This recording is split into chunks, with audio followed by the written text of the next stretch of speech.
Benjamin Graham करके ना एक बड़े इन्वेस्टमेंट गुरु थे। उन्होंने कहा है कि the investor's chief problem and even his worst mistake is likely to be himself. क्यों कहा है? क्योंकि constructing a great portfolio is important, making right decisions in terms of which funds, which stocks etcetera is important, but it is equally or more important control your emotions and make rational decisions rather than your emotions influencing your decisions. Market timing का जो trap है वो क्या है और इसमें investors कैसे फंस जाते हैं? बहुत लोग बोलते हैं कि अरे मार्केट इतना करेक्ट हुआ है, let me take out all the money, जब मार्केट और नीचे जाएगा ना मैं इन्वेस्ट करूंगा। बट ये क्या है? ये सब फोरकास्ट पे है कि मैं एंटिसिपेट कर रहा हूँ कि ये होगा। जॉन गलब्रेथ करके एक इकोनॉमिस्ट था, फोरकास्टिंग के बारे में उन्होंने कहा है कि those who don't know and those who don't know that they don't no.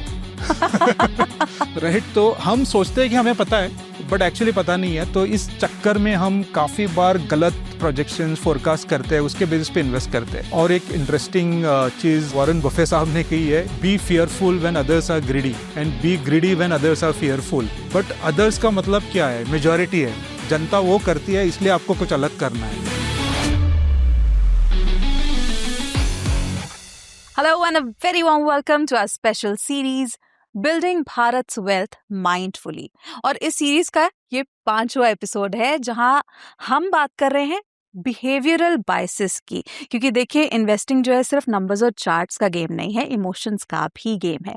तो बिहेवियरल बायसेस इन्वेस्टर्स को किस तरह से इम्पैक्ट करते हैं, इस बारे में हम जानेंगे। और इसके लिए हमारे साथ है हमारे special guest Nilesh Naik, head of investment products, share market, PhonePe wealth. तो आइए उनका स्वागत करते हैं। Nilesh, a very warm welcome once again. Thank you so much Geetanjali. Start करते हैं। बिहेवियरल बायसेस जो होते हैं वो इन्वेस्टिंग में कितनी कॉमन प्रॉब्लम है? अगर आप मुझसे पूछेंगे ये अगर कितना बड़ा, आई थिंक ये बहुत ही बड़ा प्रॉब्लम है मेरे हिसाब से। आपके जो कैलकुलेशंस और नंबर्स ये सब होता है ना, उससे कहीं ज़्यादा इम्पोर्टेंट बिहेवियर है इन माय एक्सपीरियंस। इनफैक्ट एक बेंजामिन ग्रैहम करके ना एक बड़े इन्वेस्टमेंट गुरु थे। In fact Warren Buffett is a disciple of Benjamin Graham, तो वॉरेन बुफे के गुरु थे वो। तो उन्होंने कहा है कि the investor's chief problem and even his worst mistake is likely to be himself. Right, क्यों कहा है? क्योंकि एग्जैक्ट सेम रीजन, बिहेवियर, जो इमोशंस हमारे डिसीजंस को जो इन्फ्लुएंस करते हैं ना इन्वेस्टमेंट डिसीजन से, उससे हमें बहुत बड़ा एक्चुअली लॉस होता है। और इसी के कारण कहते हैं कि like constructing a great portfolio is important और making right decisions in terms of which funds, which stocks etcetera is important, but it is equally or more important to control your emotions and make rational decisions rather than your emotions influencing your decisions। तो बहुत ही important है investing world. Alright, तो वही है कि हम देखते हैं इन्वेस्टर्स जो है पास्ट परफॉर्मेंस देखकर जो है डिसीजन ले लेते हैं। तो ये अप्रोच उनके लिए कितना रिस्की हो सकता है? काफी रिस्की हो सकता है बिकॉज दो चीजें, एक तो स्टॉक मार्केट हो या फिर फंड्स हो, ये नॉर्मली सिक्लिकल होते हैं। राइट, हमने देखा है कि ऐसा नहीं कि एक ही डायरेक्शन में मार्केट जाता है। तो जब आप पास्ट रिटर्न्स देखते हैं, एक तो मार्केट में, जैसे आप इंडियन मार्केट की हिस्ट्री देखें या म्यूचुअल फंड इंडस्ट्री के फ्लोज स्टडी करें ओवर टाइम, तो आपको ये दिखता है कि जब मार्केट बहुत अच्छा करता है तो बहुत ज़्यादा पैसा आता है। लोग इन्वेस्ट करने में ज़्यादा कंफर्टेबल होते हैं, चाहे वो 2007 की बात हो या फिर 22 से 24। इनफैक्ट अभी आप 1.5 साल पहले की बात करें, जून जुलाई 2024, आई थिंक इक्विटी फंड में जो इन्फ्लोस आ रहे थे वो लगभग 81,000 करोड़ पर मंथ के आसपास थे। बट इस मार्केट में जब अभी मार्केट करेक्ट हुआ है तो लोग इन्वेस्ट नहीं करते। मार्केट सिक्लिकल होता है। अब पास्ट परफॉर्मेंस देख के इन्वेस्ट करेंगे तो chances are very high that you will end up investing at a wrong time. ये हुआ आपके ओवरऑल मार्केट का मतलब टाइमिंग। दूसरा है कि आप रिलेटिव परफॉर्मेंस भी जब देखते हैं फंड्स के, तो एक फंड को बाकी फंड से कंपेयर करके कहते हैं कि अच्छा ये फंड का परफॉर्मेंस बहुत बढ़िया है तो मुझे इस फंड में इन्वेस्ट करना चाहिए। बट वो भी गलत है, क्योंकि जो रिलेटिव परफॉर्मेंस है ना, हर एक फंड का भी एक साइकिल होता है। बिकॉज एक स्टाइल होता है फंड मैनेजर का इन्वेस्ट करने का। जैसे हम कहते हैं ना, क्वालिटी, वैल्यू, मोमेंटम। तो जब आप उस स्टाइल से इन्वेस्ट करते हैं तो वो स्टाइल का भी साइकिल होता है, कभी क्वालिटी अच्छा करेगा, कभी वैल्यू अच्छा करेगा। तो आप पास्ट परफॉर्मेंस देख के अगर किसी फंड में इन्वेस्ट कर रहे हैं और उसका एक स्टाइल है, तो हो सकता है वो स्टाइल आगे ना चले। तो इसलिए बहुत ज़रूरी है कि आप फ्यूचरिस्टिक व्यू ले, ना कि रियर व्यू मिरर में देख के ड्राइव करें, यानी कि पास्ट परफॉर्मेंस देख के ड्राइव करें। आगे भी तो ध्यान इस रखें। करेक्ट, तो इसके बहुत बहुत नुकसान हो सकता है अगर सिर्फ पास्ट परफॉर्मेंस पे आप डिसीजन ले। तो जैसे अभी आपने टाइमिंग की बात करी, तो ये मार्केट टाइमिंग का जो ट्रैप है वो क्या है और इसमें इन्वेस्टर्स कैसे फंस जाते हैं? हाँ, ये एक्चुअली ना ये नेचुरल है, एक ह्यूमन बिहेवियर है ना, वो people sort of want to be very active. ऐसा लगता है कि हम बहुत ज़्यादा डिसीजन लेंगे, इन आउट करेंगे फंड में, तो रिटर्न ज़्यादा बनेगा। जैसे कि यू ट्राई टू प्रेडिक्ट। अभी बहुत लोग बोलते हैं कि अरे मार्केट इतना करेक्ट हुआ है, let me take out all the money, जब मार्केट और नीचे जाएगा ना मैं इन्वेस्ट करूंगा। ठीक है, बट ये क्या है, ये सब फोरकास्ट पे है कि मैं एंटिसिपेट कर रहा हूँ कि ये होगा। यहाँ कोई लोग बोलते हैं कि अभी मार्केट ऊपर जाएगा, let me invest now. But ये फोरकास्ट को लेके ना एक again I want to quote one very famous economist, John Galbraith करके इकोनॉमिस्ट था। तो फोरकास्टिंग के बारे में उन्होंने कहा है कि there are basically two types of forecasters, right? Those who don't know and those who don't know that they don't no.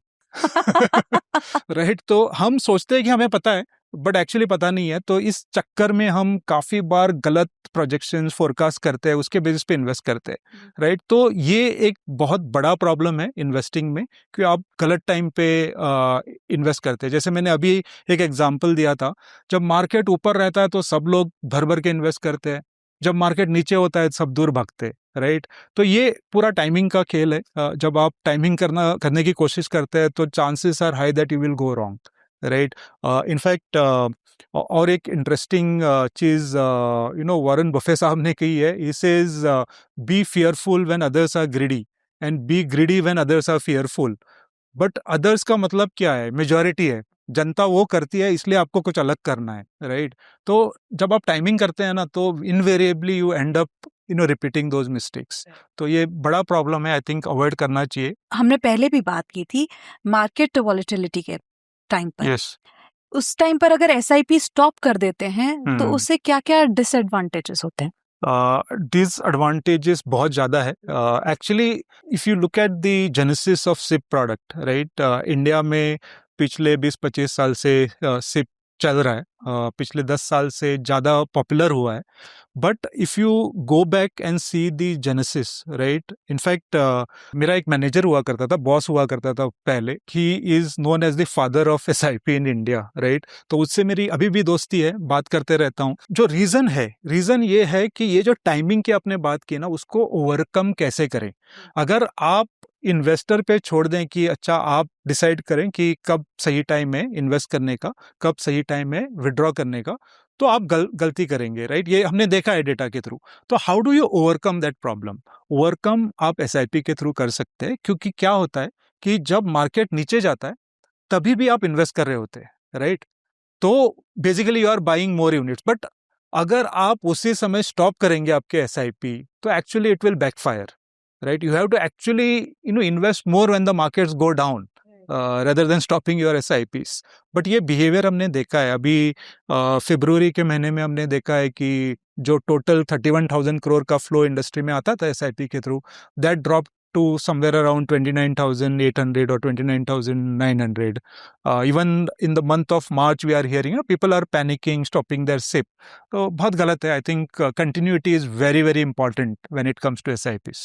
और पैनिक नहीं करना चाहिए पैनिक नहीं बेसिकली करना ऐसे है। टाइम पर। Yes. ऑलराइट, अब वापस हम डाइवर्सिफिकेशन पर आते हैं कि कई बार ना जो इन्वेस्टर्स होते हैं वो डाइवर्सिफिकेशन को भी इग्नोर कर देते हैं। तो ये कितनी बड़ी मिस्टेक है? देखिए, diversification is a basic principle of investing. Right, तो ये होता क्यों है? बिकॉज जब इन्वेस्ट करते हैं तो आप देखते हैं कि अभी मुझे किस में इन्वेस्ट करना है, what is the best thing to go after. And when you see best thing, obviously you will look at certain numbers, and today you have access to all the numbers. आपको सिर्फ एक phone उठाना है और एक app में देखना है, आपको सब नंबर्स मिल जाते हैं। तो एक कंफर्ट आता है कि this is the best thing because this is far better than everything else based on the past whatever numbers that you see, returns बोलो, performance बोलो। तो उस चक्कर में आप बोलते हैं कि मेरे को पूरा पैसा यहाँ लगाना है। बट डाइवर्सिफिकेशन से क्या होता है ना कि आप एक्चुअली इंस्टेड ऑफ प्रिडिक्टिंग और forecasting, you prepare for any scenario in the market. चाहे मार्केट ऊपर जाए नीचे जाए, you have to be prepared कि मैं किस तरह से मेरा पोर्टफोलियो बनाऊं वो हैंडल कर सके उस सिचुएशन को। तो बहुत ही इंपॉर्टेंट कंसेप्ट है diversification across different styles, stocks, sectors, asset class. काफ़ी लोग अभी भी हम देखते हैं कि सिर्फ इक्विटी में इन्वेस्ट कर रहे हैं। भले ही initially when you start it is okay because it's a small investment that you are making, और if you have investment into something like EPF या एफडी तो ठीक है, क्योंकि आप यहाँ पे म्यूचुअल फंड में सिर्फ इक्विटी के लिए आ रहे हैं।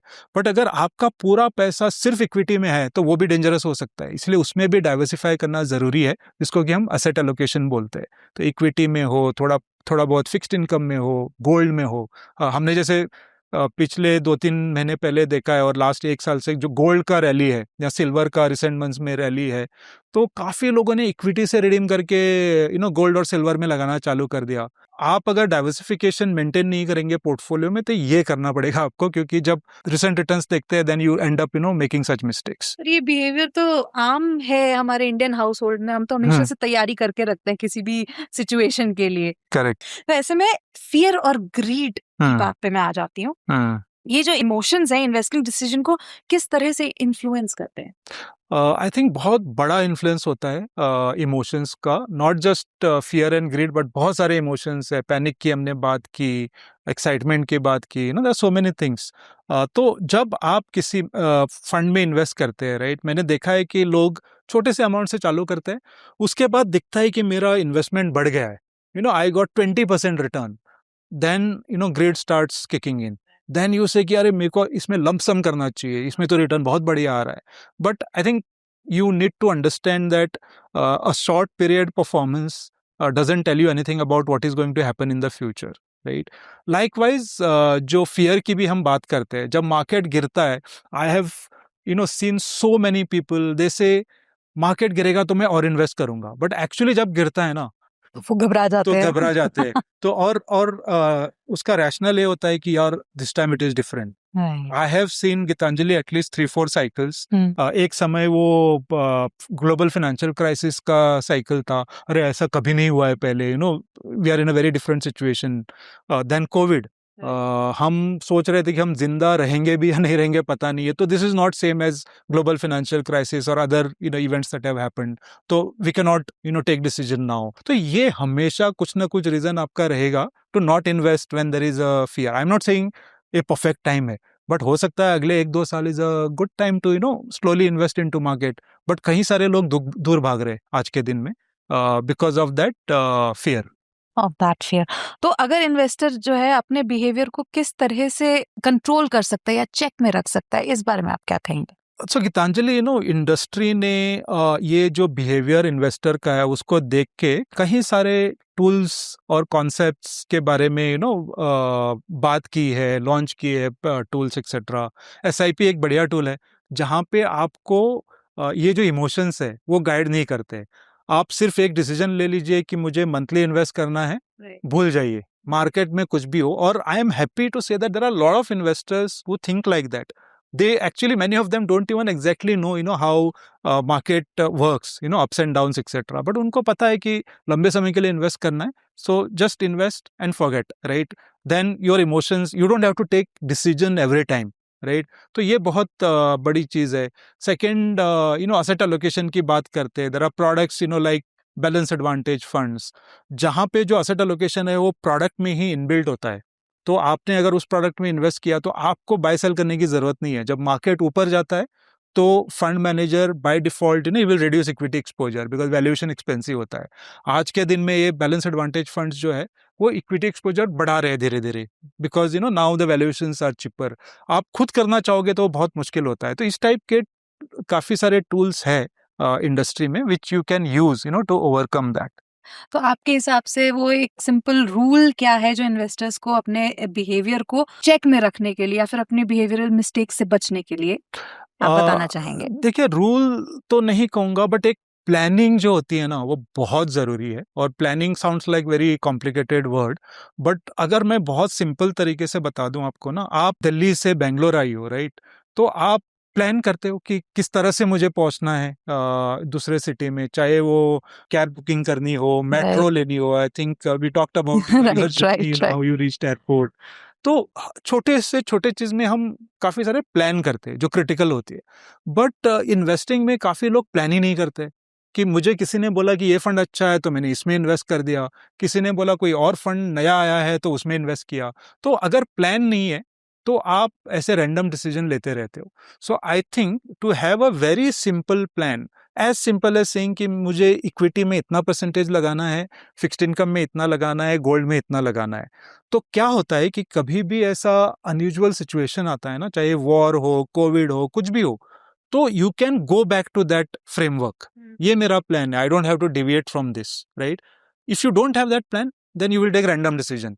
आज के दिन में कुछ कई लोग बोलेंगे कि मुझे इक्विटी में ज्यादा करना है, कोई लोग बोलेंगे मुझे निकालना है, किसी को पता नहीं क्या करना है. But if you have a good framework plan then it becomes a lot more easy to overcome these emotions. तो मतलब मुझे तो अगर सिंपल भाषा में कहें तो यही चीज है कि खुद पे ध्यान रखना है, अपनी क्या क्षमता है, क्या कैपेसिटी है, उस पर ध्यान रख के चलना है, किसी और से कंपेयर नहीं करना है, तभी आप आगे बढ़ पाएंगे, एक प्लान बना पाएंगे अपने लिए. और अगर मैं एक चीज देखूं कि आज के डेट में ना हम एक स्टाइल ऑफ इन्वेस्टिंग देख रहे हैं AI ड्रिवन, उसके बारे में आप क्या कहेंगे? देखिए, I am very sceptical when it comes to using AI for investment decision making, right? हो सकता है आगे जाके कभी अच्छा हो, बट एक चीज तो ये है कि पर्सनल फिनांस इज दे से मोर पर्सनल देन फिनांस. सो आपको अपने नीड्स, आपके जो बिहेवियर है, ये सब समझना जरूरी है. तो प्योरली AI जो बोल रहा है उस हिसाब से अगर आप करेंगे तो प्रॉब्लम है. I think AI can be still used in a very positive way in investing and this, but you cannot be completely relying on AI. If there are people who are gatekeepers who know what is being done, एक check है वहाँ पे, तो it can help in a big way, right? But investor directly AI use करके invest करें, वो कभी-कभी और मोस्टली घातक हो सकता है, मतलब डेंजरस हो सकता है. आर्टिफिशियल इंटेलिजेंस नहीं, अपनी खुद की इंटेलिजेंस से हमें इन्वेस्ट करना चाहिए. करेक्ट. इसी के साथ thank you so much Nilesh ji हमारे साथ जुड़ने के लिए और हमें समझाने के लिए कि अपने बिहेवियर को चेक में रखना कितना जरूरी है जब हम इन्वेस्ट कर रहे हैं. तो थैंक यू सो मच. बहुत बहुत धन्यवाद. तो इसी के साथ इस एपिसोड में बस इतना ही. हमने जाना कि सिर्फ मार्केट को ही स्टडी करना जरूरी नहीं है, बल्कि अपने आप को स्टडी करना, अपने इमोशंस को चेक में रखना, ये भी बहुत जरूरी है जब आप इन्वेस्ट कर रहे हैं. तो इसी के साथ इस सीरीज में बस इतना ही. हमें इजाजत दीजिए. नमस्कार.